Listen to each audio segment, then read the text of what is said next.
अस्सलामुअलैकुम। तमाम सरकारी मुलाजिमीन और ख़ास तौर पर पेंशनर्स को वेलकम करते हैं। पेंशनर्स के लिए ये व्लॉग बहुत इंपॉर्टेंट है। बजट में जो पेंशन इजाफा किया गया है, उसके बाद सेनेट की कैमा कमेटी की तरफ से पेंशन इजाफे में मजीद इजाफे की जो सिफारिशात आई हैं, तो इस हवाले से देखेंगे कि क्या जो सिफारिशात सेनेट की कैमा कमेटी ने दी हैं उसकी कोई वैलिड हैसियत है, और क्या वो पेंशन 20% के हिसाब से इंक्रीज़ होना जा रही है। यानी मुकम्मल तफसील आपके सामने रखते हैं। सबसे पहले तो आपको ये बताते हैं, ये जो बजट पेश हो गया है, इस बजट की तैयारी में मुकम्मल तौर पर आईएमएफ ने हुकूमत पाकिस्तान की तमाम चीज़ें देखी हैं बजट के हवाले से, और आईएमएफ ने अप्रूव की है, तो तब ही ये बजट तैयार हुए। इससे पहले पेंशनर और सरकारी मुलाजिमीन के लिए 20 से 25% तक तनख्वाह इजाफा और 15% पेंशन इजाफा उसकी तजावीज़ तैयार की गई थी, जिसको मुज़ाकरत के अंदर आईएमएफ ने रिजेक्ट करके कम से कम तनख्वाह और पेंशन इजाफा इंक्रीज़ करने का कहा। यही वजह है कि बजट लेट भी हुआ था, और जब बजट पेश किया गया वफाकी वजीर खजाना औरंगजेब साहब की तरफ से, तो वफाकी सतह के ऊपर 7% सिर्फ पेंशन इजाफा और 10% तनख्वाह इजाफा जो है वो मुलाजिमीन को दिया।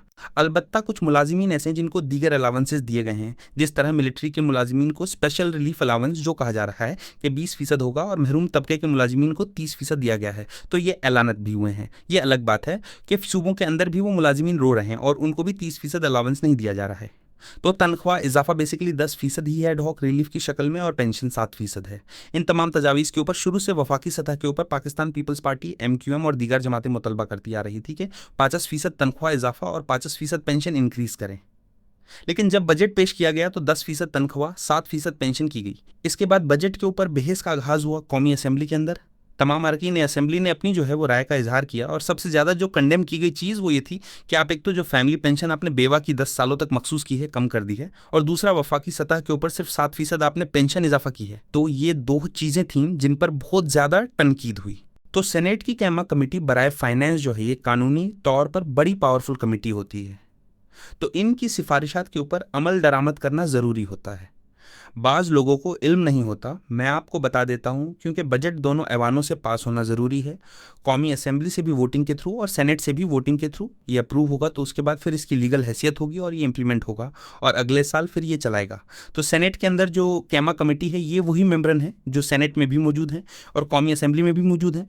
तो ये नहीं कि ये सारे जो हैं वो गवर्नमेंट का हिस्सा हैं या इत्तेहादी पार्टीज़ का हिस्सा हैं। अगर वो रिकमेंड कर रहे हैं कि तनख्वाह में 50% और पेंशन में 20% इजाफा जो है वो उन्होंने सिफारिश की है, तो यकीनी तौर पर फिर इस बात का इम्कान मौजूद है कि आपका तनख्वाह इजाफा 7% से चल के अगर 20% नहीं होता, पेंशन इजाफा 7% से चल के 20% नहीं होता, तो 10-12% या 15% के करीब जाके रुक सकता है।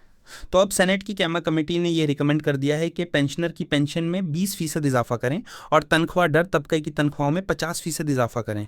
बजट अभी तक फाइनली अप्रूव नहीं हुआ, इसके ऊपर बहस हो रही है, और गालिब इम्कान यह है कि ये तनख्वाह और पेंशन इजाफे की जो अनाउंसमेंट है वो रिवाइज भी हो जाए, और नोटिफिकेशन अभी आना बाकी हैं। फाइनेंस ने कोई भी नोटिफिकेशन जारी नहीं किया। पिछले दिनों सोशल मीडिया के ऊपर एक सर्कुलेट कर रहा था नोटिफिकेशन तनख्वाह और पेंशन और स्पेशल अलावेंस और डिस्पैरिटी अलावेंस का, तो हमने बता दिया था कि वो फेक है। और अभी बिल पास होगा, बजट पास होगा, इसके बाद फिर जो है फाइनेंस नोटिफिकेशन करेगा।